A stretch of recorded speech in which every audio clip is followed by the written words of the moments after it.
De l'eau tombée du ciel comme s'il en manquait, Saint-Philippe ne déroge pas à sa réputation de ville particulièrement arrosée, avec une moyenne de 535 mm de précipitations à l'année.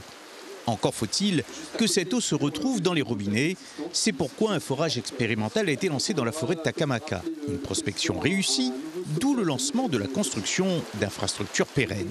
Les travaux consistent en quoi? À équiper justement ce forage qui a été expérimenté il y a quelques années, dans les années 2020. Et donc équiper ce forage par une pompe et ramener de l'eau vers un réservoir qu'on va construire juste derrière nous. Et un réservoir qui aura une capacité de 1500 m3. Et à partir de ce réservoir, on va mettre une canalisation, ce qu'on appelle une canalisation d'adduction sur environ 1,4 km qui permettra d'alimenter toute la ville de Saint-Philippe.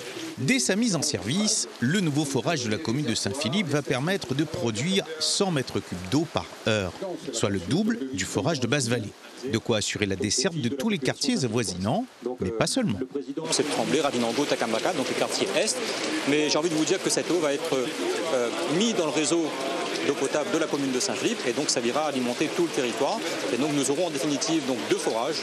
Le forage de Basse-Vallée qui alimente plus de 60% du territoire de la commune de Saint-Philippe et le reste grâce au forage de Takamaka qui va être mis en service à l'issue de ces travaux.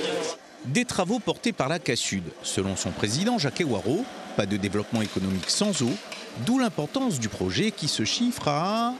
Ça représente 3,9 millions d'euros avec une participation de l'État à hauteur de 65% et l'Office de l'eau une quinzaine de pourcents et le reste au niveau de la CASUD.